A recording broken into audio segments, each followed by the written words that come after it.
नमस्कार, मैं रुद्र श्रीवास्तव सी न्यूज भारत में आपका स्वागत करती हूं। वक्त हो गया है न्यूज बुलेटिन का। खबरों के इस बुलेटिन में सबसे पहले बात करेंगे देवरिया की, जहां बीजेपी सांसद डॉक्टर रमापति राम त्रिपाठी ने मीडिया से कहा, अमृतकाल को ध्यान में रखते हुए पेश किया गया है आम बजट। साथ ही झांसी में सीमेंट की जगह डस्ट से बनाई जा रही है बिल्डिंग। आगे जानेंगे कहां लगी भीषण आग में 6 घर जलकर हो गए राख। ऐसी ही तमाम खबरों पर करेंगे विस्तार से चर्चा। देवरिया जनपद में आज सदर से बीजेपी सांसद डॉक्टर रमापति राम त्रिपाठी अपने आवास पर पत्रकारों से रूबरू हो रहे थे, जहां पत्रकारों से बातचीत में सदर सांसद ने कहा कि जो आम बजट पेश हुआ है वह अमृतकाल को ध्यान में रखकर किया गया है। बजट सर्वग्राही है, सर्वांगीण विकास करने वाला है। श्रीमान हमारे प्रधानमंत्री नरेंद्र मोदी जी के निर्देशन में और आदरणीय हमारी वित्त मंत्री श्रीमती सीतारमन जी ने, निर्मला सीतारमन जी ने जो बजट प्रस्तुत किया है, यह अमृतकाल को ध्यान में रखकर पेश किया गया है। बजट सर्वस्पर्शी है, सर्वग्राही है और सर्वांगीण विकास करने वाला है। इस बजट में कृषि और किसान को भी प्रोत्साहित करने का व्यवस्था है, रोजगार भी सृजन करने की व्यवस्था है, महिला उत्थान की भी व्यवस्था है और विशेष करके कौशल से जुटे हुए नौजवान के काम करने के लिए भी व्यवस्था है। और विशेष करके मध्यम वर्ग को जो टैक्स में 5 लाख से 7 लाख किया गया है, उससे मध्यम वर्ग को भी इस बजट से बहुत बड़ी राहत मिली है और इसका एक वातावरण बना है। कुल मिला के ये बजट भारत को आगे विश्व के पटल पर एक आर्थिक ताकत बनाने के लिए आधार बनेगा और इसी पर चलते हुए आगे भारत विश्व का देवरिया से सीनू संवाददाता ज्ञानेंद्र नाथ मिश्रा। देवरिया जनपद के कलेक्ट्रेट सभा हॉल में आज राज्य सूचना आयुक्त सुभाष सिंह पत्रकारों से रूबरू थे। सूचना आयुक्त ने कहा कि पूरे गोरखपुर मंडल में 850 केस आरटीआई के सूचीबद्ध किए गए हैं, जिसमें सबसे अधिक देवरिया जनपद का केस है, जिसमें देवरिया जनपद के 450 केस की सुनवाई हमने की है और 450 का निस्तारण किया है। आगे आपको सुनाते हैं कि सुभाष सिंह राज्य सूचना आयुक्त ने क्या कुछ कहा। 27 को गोरखपुर और 28 को महाराजगंज में हमने सुनवाई रखा है। 22, 23, 24 को यहाँ हमने देवरिया में सुनवाई कर ली है।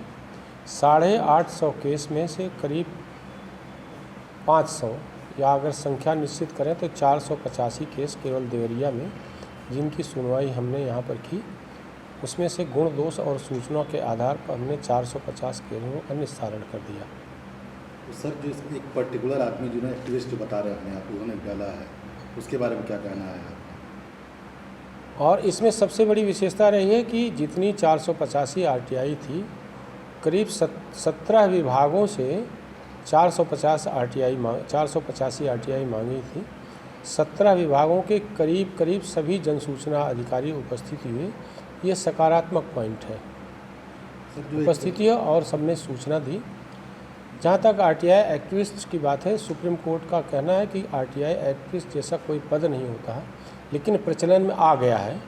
तो ऐसे आरटीआई एक्टिविस्टों का उद्देश्य प्रशासन के कार्यप्रणाली में पारदर्शिता लाना नहीं है, भ्रष्टाचार को कम करना नहीं है। उनकी आरटीआई में कोई। देवरिया से सीनू संवाददाता ज्ञानेंद्र नाथ मिश्रा की रिपोर्ट। झांसी नगर के प्राचीन श्री राधा कृष्ण मंदिर प्रांगण में श्री राम महायज्ञ एवं भगवान परशुराम मंदिर के निर्माण एवं उनकी मूर्ति स्थापना को लेकर चल रहे मानस सम्मेलन में भगवान राम के आदर्शों पर चलने का आह्वान किया। अयोध्या मनीराम दास छावनी के महंत एवं श्री राम जन्मभूमि न्यास के अध्यक्ष महंत नृत्य गोपाल दास जी महाराज की प्रेरणा से कार्यक्रम संयोजक छावनी अयोध्या के कृपा पात्र प्रेम नारायण दास पागल बाबा जी के संयोजन में प्रारंभ हुए श्री राम महायज्ञ में दूसरे दिन अयोध्या मनीराम दास छावनी के उत्तराधिकारी महंत कमल नयन दास महाराज ने भगवान राम की कथा का वर्णन किया। इस मौके पर महंत राघविंद दास जी उज्जैन, पंडित देवेश पालीवाल, संगीत गुरु पंडित परशुराम पाठक, मेजर अखिलेश पिपरैया, सतीश चौरसिया आदि भक्त उपस्थित रहे। झांसी से सीनू संवाददाता आशुतोष गोस्वामी की रिपोर्ट। पुलिस और पब्लिक के बीच की दूरी को कम करने और बेहतर संबंध स्थापित करने के लिए सूबे भर में बिहार पुलिस दिवस के अवसर पर जन सहभागिता मोटरसाइकिल रैली का आयोजन किया जा रहा है, जिसके तहत आज भागलपुर के औद्योगिक प्रक्षेत्र थाना क्षेत्र के बहादुरपुर गांव में सरकारी व निजी स्कूलों के बच्चों के बीच खेल प्रतियोगिता का आयोजन किया गया, जिसमें विभिन्न तरह के खेल जैसे भाला फेंक, दौड़, डिस्कस थ्रो में सैकड़ों बच्चों ने भाग लिया। वहीं कार्यक्रम का उद्घाटन वरीय पुलिस अधीक्षक आनंद कुमार सिटी, डीएसपी अजय चौधरी व बरारी पंचायत के मुखिया जयकरण पासवान व अन्य गणमान्य लोगों ने फीता काटकर किया। विजेता बच्चों को वरीय पुलिस अधीक्षक द्वारा पुरस्कृत भी किया गया एवं इंस्पेक्टर संजय सुधांशु, थाना अध्यक्ष कौशल भारती, जिला परिषद सदस्य सबौर जयप्रकाश मंडल, जदयू प्रखंड अध्यक्ष सबौर ब्रजेश कुमार सिंह शामिल थे। आज खेल का आयोजन किया गया है। देखिए, बिहार पुलिस दिवस जो 27 फरवरी को मनाया जाना है, उसके तत्वावधान में जन सहभागिता जन संवाद मोटरसाइकिल रैली पिछले 4 दिनों से पूरे भागलपुर ज़िले में हर गांव और हर मोहल्ले और वार्ड में विजिट करके आम जन के साथ संवाद कर रही है, उनसे बात कर रही है और उनके सुझावों को भी संकलित कर रही है। इसी सिलसिले में यहाँ पे बहादुरपुर जगह है जहाँ हम लोग हैं, औद्योगिक परिक्षेत्र थाना है, उसमें 2 सरकारी स्कूल और 2 प्राइवेट स्कूल के बच्चे यहाँ पे इकट्ठे हैं और पुलिस के द्वारा इस पूरे कार्यक्रम का आयोजन किया जा रहा है। इसमें विभिन्न प्रकार की प्रतियोगिताओं का आयोजन किया जा रहा है। दौड़ का आयोजन है, भाला फेंक है, डिस्कस थ्रो है और उसमें जिससे कि पुलिस और पब्लिक के बीच की जो दूरी है उसको कम किया जा सके। बच्चों से संवाद स्थापित किया जा रहा है, बच्चों को पुलिस की कार्यशैली के बारे में बताया जा रहा है, कैसे पुलिस काम करती है उसके बारे में बताया जा रहा है। भागलपुर से सीनू संवाददाता राहुल कुमार सिंह की रिपोर्ट। शिकोहाबाद थाना क्षेत्र के मोहल्ला रुकनपुर में एक कलयुगी मां ने देवर के साथ प्रेम संबंध होने के चलते अपने बेटे की हत्या कराकर नहर में शव फेंकवा दिया। हत्या कर नहर में बच्चे को फेंकने का काम किया चचेरे चाचा ने, जिससे महिला के प्रेम संबंध थे। 2 दिन पूर्व पुलिस की पूछताछ में आरोपी ने हत्या कर शव को नहर में फेंकने की बात भी कबूल की थी, जिसके बाद परिजन व पुलिस उसकी तलाश में जुटे हुए थे। साथ ही सोशल मीडिया पर भी बच्चों ने उस बच्चे की फोटो शेयर कर लोगों से जानकारी देने को कहा था। पुलिस ने पिता की तहरीर पर बुधवार को ही अपहरण की धाराओं में मुकदमा दर्ज कर मामले की जांच शुरू कर दी थी। वहीं शुक्रवार को परिजनों को बालक के शव को नहर में मिलने की जानकारी मिली, जिसके बाद उसकी पहचान बच्चे के बाबा तथा अन्य लोगों ने की। मेरा नाम इरशाद जी, क्या हुआ जो बच्चा गायब था, क्या जानकारी मिली है? बच्चा ऐसा हुआ कि जो बच्चे को यहाँ से ले आने के बाद में उससे पूछा गछी करी। पूछा गछी में इसने ये बताया कि नाई वाली मस्जिद तक छोड़ गया हूँ। उसके बाद में इसने कुछ बताया नहीं है। जो बच्चे को ले आकर पुल पर ले आके इसने धक्का मार दिया, नहर में डाल दिया था। क्या कारण रहा जिसके पीछे नहर में डाला? इसका कारण कुछ नहीं है, जी चीज कोई कारण नहीं है इसका, किसी ने डाला। ये कौन था जो डालने वाला है? बच्चे का कौन लगता था? चाचा था। चाचा ने भतीजे को नहर में डाल दिया। मोहम्मद कासिम जी, यहाँ भीड़ लगी है, क्या बात है? बच्चे की डेड बॉडी मिल गई है। कहाँ पर मिली है? ये मिली बलरई। अच्छा, क्या जानकारी मिली थी, कैसे बच्चा नहर में गया था? क्या ये तो मुझे अभी मालूम नहीं, ये लोगों को मालूम है तो दूर रहता हूँ। अच्छा, ये सूचना मिल गई है कि बॉडी मिल गई? बॉडी में नसरुद्दीन, क्या हुआ है? क्या आप यहाँ कैसी भीड़ है?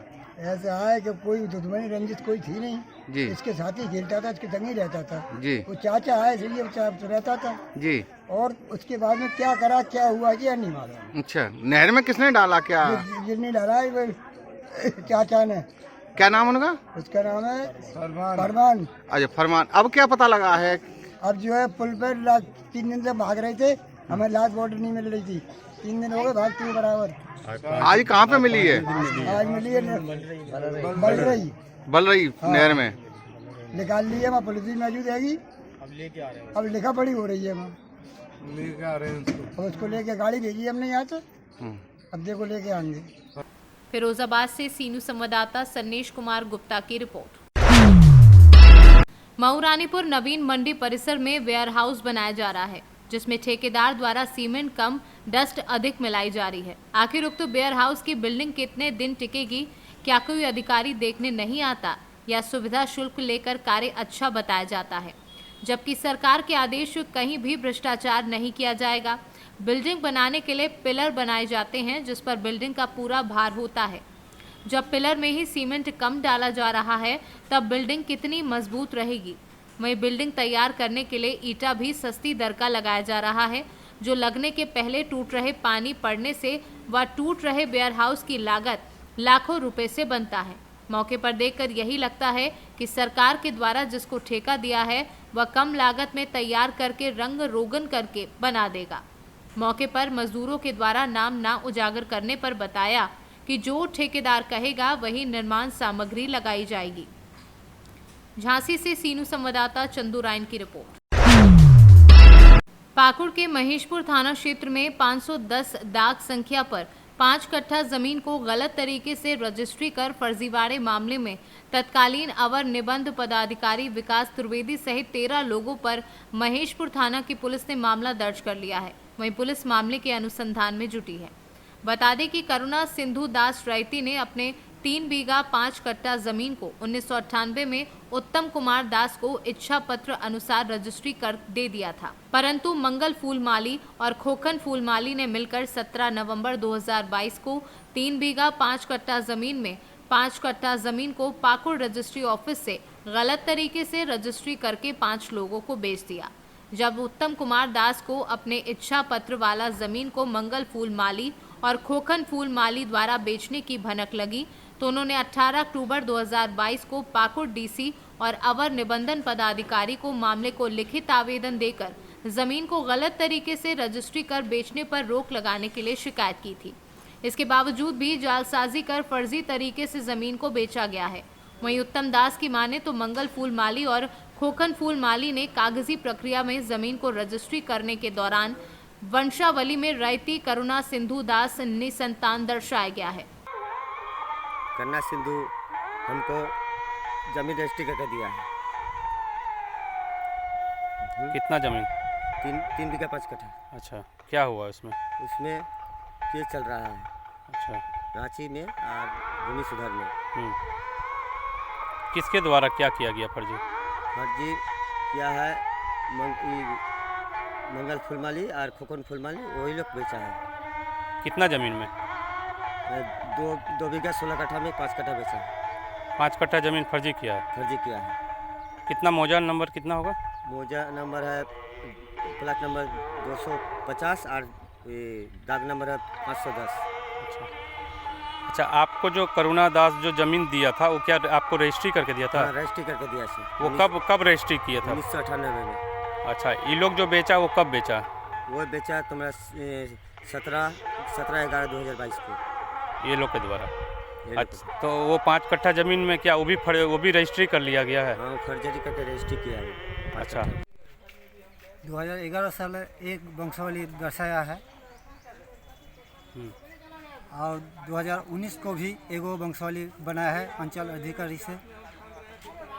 और फिर भी जब ये लोग प्रेस किया जो ज़मीन बेचेंगे, आवाज़ किया गांव में, तो हम लोग सुने जो ये ज़मीन बिक्री कर देगा कहीं भी, तो हम लोग 18/10 को एगो आवेदन दिए रजिस्ट्री ऑफिस में।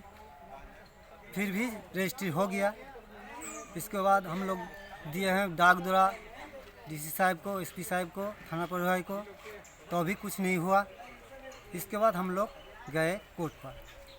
कोर्ट में हम लोग कंप्लेंट केस किए।